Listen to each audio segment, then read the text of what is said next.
Yeah, I see him talking about that on Soccer Special, the penalty. But it might, if it helps him, you never know. He must be embarrassed by his treatment. Is the poor grown adult now being treated with, Where they all ran over to him.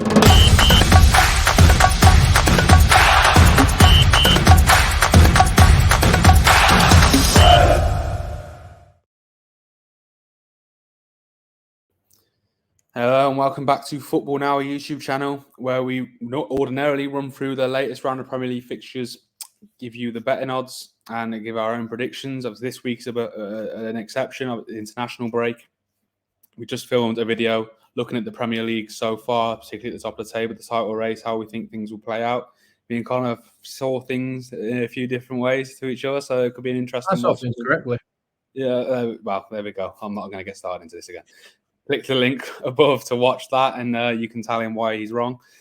In this video, we're going to look at England, two games in this international break. We've got, I think it's a friendly against Australia on Friday, and then a qualifier at home to Italy at the start of next week. Just going to run through those two games, the squad as well, of course, who he's picked. There's been more controversy about who he's picked, who he hasn't picked, etc., and the picture as a whole at the minute with the England team. Before I mention that, you can see the squad on screen now. I want to remind everyone of the ongoing competition we've got on Football Now on the road to 100 subscribers. We will be picking a winner out of the comment section of not just this video, but all the videos we've done so far and the videos which we will do on the road to 100 subscribers. As you can see, one lucky winner will win a football shirt of their choice. Subscribe to the channel, leave a comment. The more involved you are, the more likely you are to be pulled out as the winner. Follow us on Twitter at footballnow_1 there. That's where the decision will be announced. So stay on top of things and we'll let you know as soon as we do hit that big 100 mark. I'm joined by Connor. Like I said, Connor, how are you doing, first of all? I'm okay, Brad. I'm okay. Well, good. We're going to talk about England today. Like I've mentioned, the games against Australia and Italy. The squad, as you can see there on the screen, there are a few question marks that say about some of the players that have been picked by the manager Gareth Southgate. I think Harry Maguire, Calvin Phillips stand out. Two players not been in the greatest of form. They're not playing for their clubs. In the past, they've done well for England, and it seems to be almost the reason why they continue to be picked. What do you make of this squad? There are a number of absences which we mentioned off camera, which I'm sure we'll go into as well about why they haven't been selected. But yeah, what are your impressions when you look through that squad? Yeah, but I mean, if it was to focus on the positives first, right? I've done that now, so no. I'm glad that Ollie Watkins has been called up because I think he's been in fine form for Aston Villa, so I think he's deserved that. I'm glad that Jared Bowen's been called up. West Ham having a fine season, and he's at the heart of that.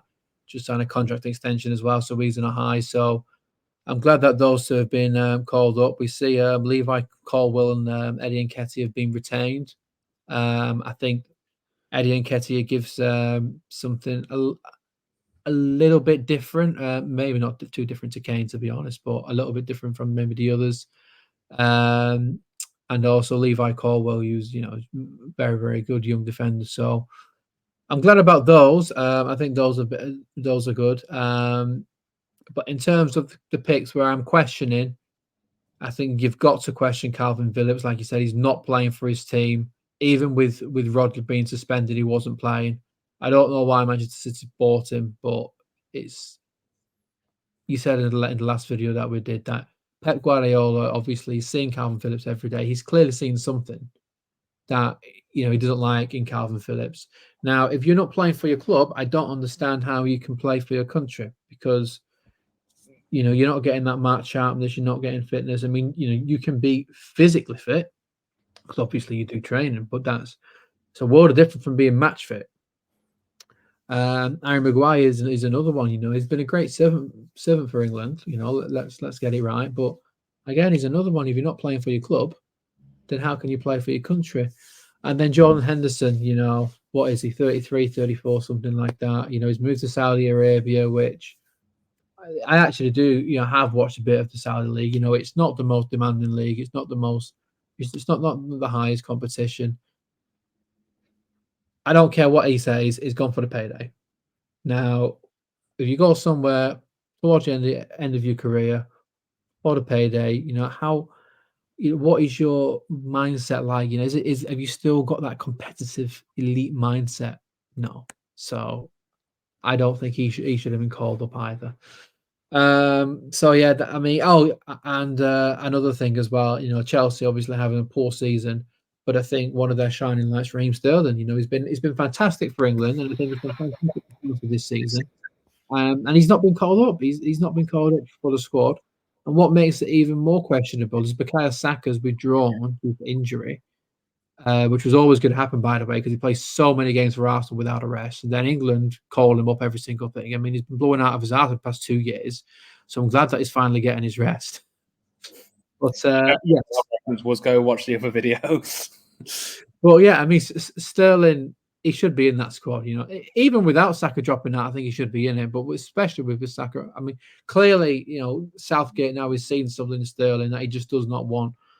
And I think he's made, and I'll be surprised if we see Sterling again anytime soon, because I think he's made the decision that Sterling is not part of the squad.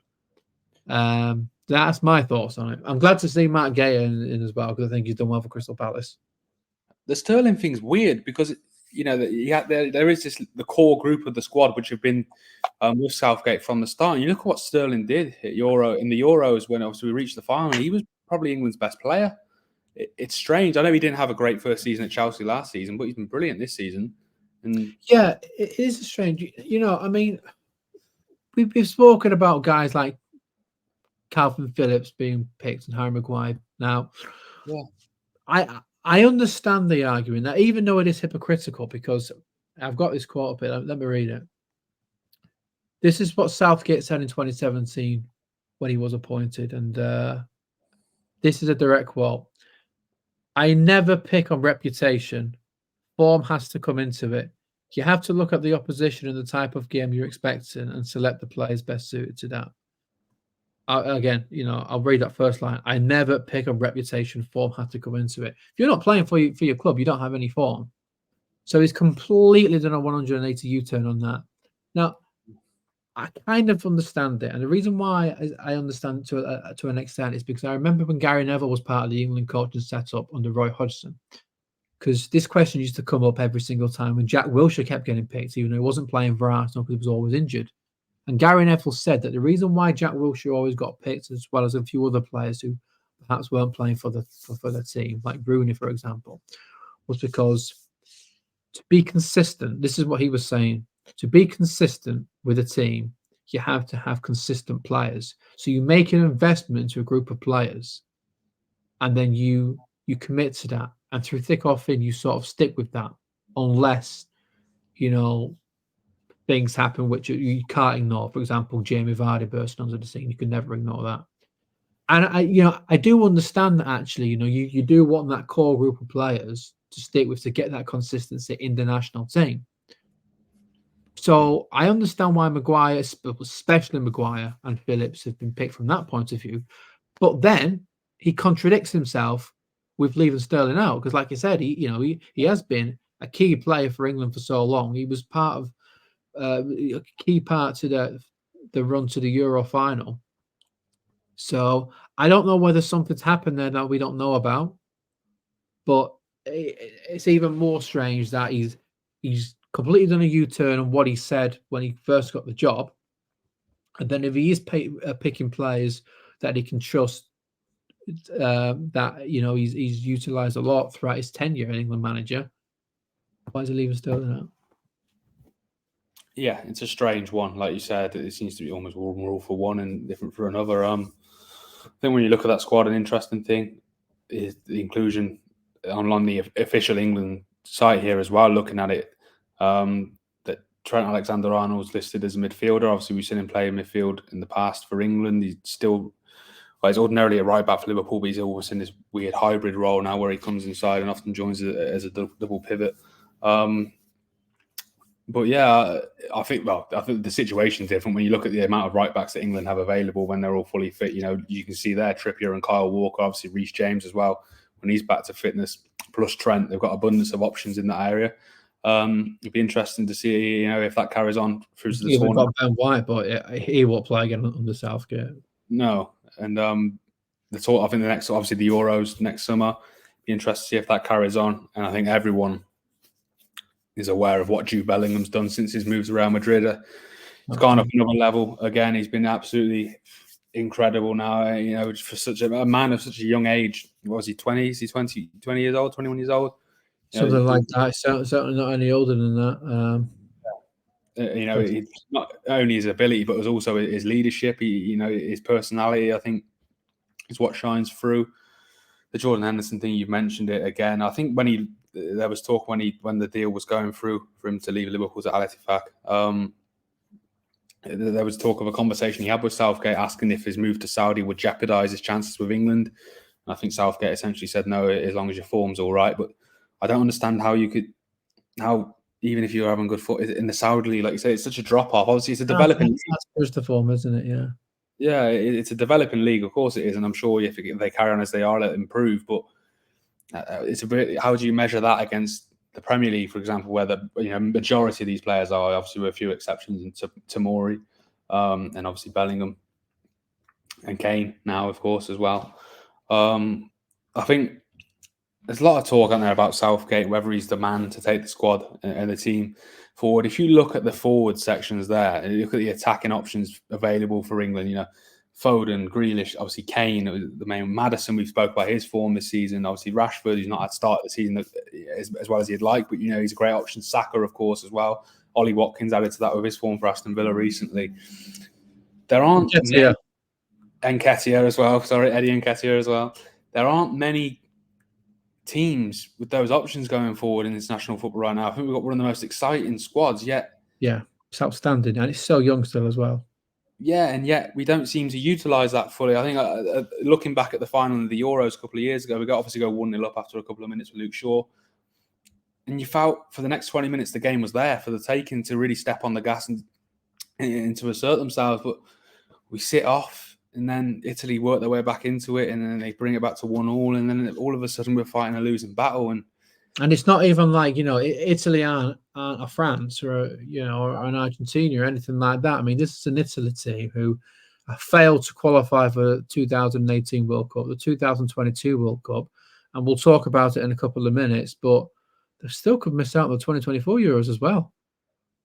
Exactly, and so look, on paper, Southgate, I'm sure he's done a good job. Look, he's probably the most successful English manager since 1966, which whether the bar's on the floor, but obviously got to a semi-final in 2018 out in Russia, get to the final of those Euros, like I said, losing at Wembley, to Italy on penalties, and dumped out in the quarterfinals in Qatar to France.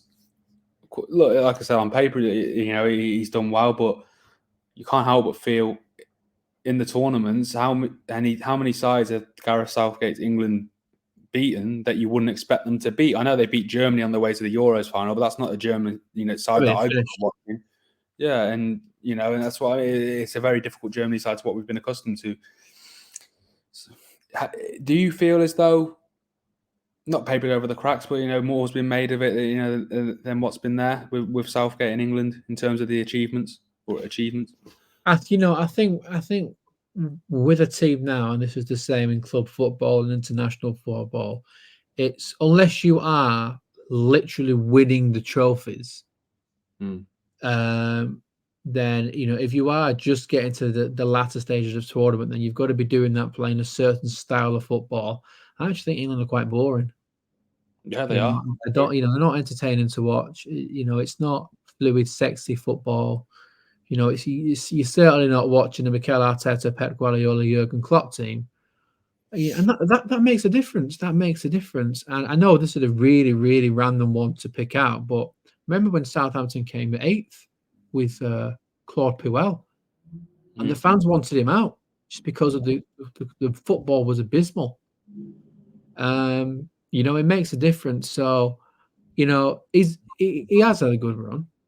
Southgate, he's been there. He's been in the job 6 years now, and he's gotten us to a major final, World Cup semi-final, and the quarter-final, and we're romping away with this Euro qualification group. But I feel like we have a world-class squad. We do have a world-class squad with world-class players that are so young.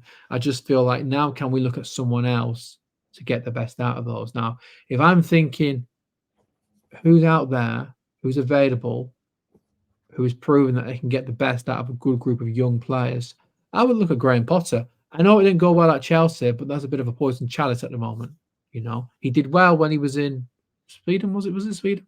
Then he came to Brighton and he did really well at Brighton, consistently over several seasons as well.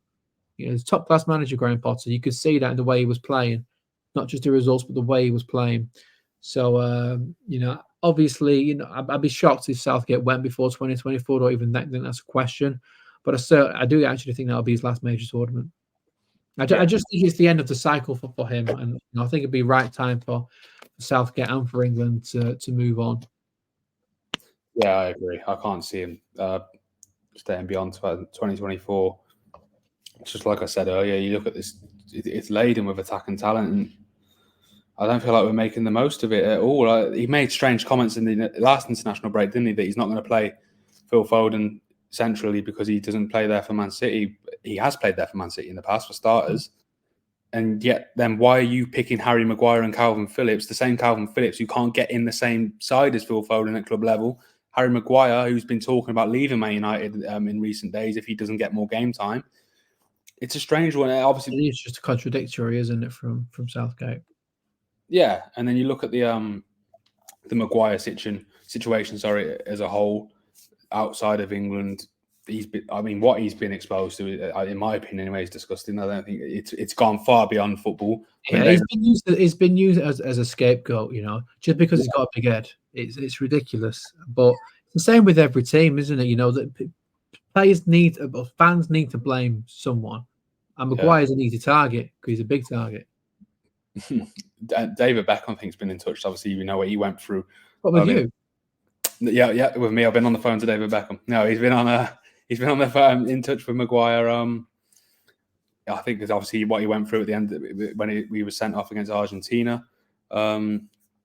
It's a strange one, but I also don't think that Southgate's doing him much of a favour. Keep picking him because we saw it against Scotland. He's on the. I think it was an own goal, wasn't it? But it could happen to anyone but because it happened to Maguire, when you add that with the context of everything that's come before it, with the abuse that he's had, etc., it went to another level again. And you think, Jesus, he could do, I think, with a bit of time away from the limelight here, just to, you know, work away in the background. I think he needs a new club anyway. I think that would kind of suit everyone now if he was to move away from United just to get a fresh start. Yeah, I wouldn't be surprised even if it's as early as January. It depends on United's injury situation. Obviously, they've got a few injuries there at the back. But, you know, he's like third, fourth choice now, and he's ridiculous. Yeah, exactly. And he's not as bad a player at all as he's looked over the last couple of years. Absolutely not. He's not at all. And I do feel sorry for him, even though I'm a Liverpool fan and stuff. But I just think football hasn't learned from that Dele Alli interview at all. We saw, you know, everyone was saying about him and what he was going through behind the scenes. I can only imagine what it's been like for him. And I'm just not sure that putting him on this platform with the England team again is doing him any favours. Looking down the rest of the squad, obviously we've seen Harry Kane, how well he's been doing in Munich since he left Tottenham over there. You mentioned Jared Bowen as well. He's been brilliant for West Ham over the last couple of years. Saka as well, what he's been doing for you. Obviously, you're an Arsenal fan, you know full well what he's been doing, and the form of Ollie Watkins. I think. Sorry, made me jump. Before we round off this video, we'll talk. We're not talking about the games yet. Of course, yeah, the games this weekend. The group. Do you want to talk us through the group? Obviously, we've got the friendly with Australia on the Friday, but I think the important game is the Italy game. At the start of next week. And we'll just touch on the Australia. I mean, obviously, they're, you know, England are massive favourites. Surprisingly, even though England and Australia, you know, are sporting enemies, they've only faced twice this century, which is a bit surprising. But I can't see England having any issues with that. I think Southgate will use it as a time for experimentation. I think he actually said in his press conference, it says this game will be an opportunity to learn some different things. So I think those matches are almost most interesting. Interesting to watch. You think you see what Southgate is trying to do, see if he's going to change it up for the big games. But yeah, can't see. You know, England play well when it doesn't matter. Not saying it's a huge criticism because you don't want to lose these games, but I see England winning that about 3-4-0. Yeah, I agree. Yeah, it's England all over, isn't it? Ever since apart from Euro 2008 where they failed to qualify, they've always killed it in qualifying. It's when they actually get to the tournament, which has been the issue, which has changed under Southgate. In fairness, like you said, we're briefly touched on the Australia. Do you want to go through the Italy game as well? I think that's the interesting one. Yeah, I don't think England are as biggest favourites for this match as the odds suggest. I think 7-10 is not somewhere where there's a lot of value, so I'll probably be looking elsewhere for that.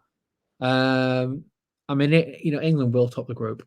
We pretty much know that. I think they're sitting on 13 points at the top of the group. You've got England at the top of the group on 13 points. Mm-hmm. Then right at the bottom of the group, you've got Malta, I think it is, at the bottom of the group, who are on 0 points. And then you've got 3 teams, all on 7 points: Italy, North Macedonia, and Ukraine. So Italy, fair enough. Italy have played one less game. They're sitting in second.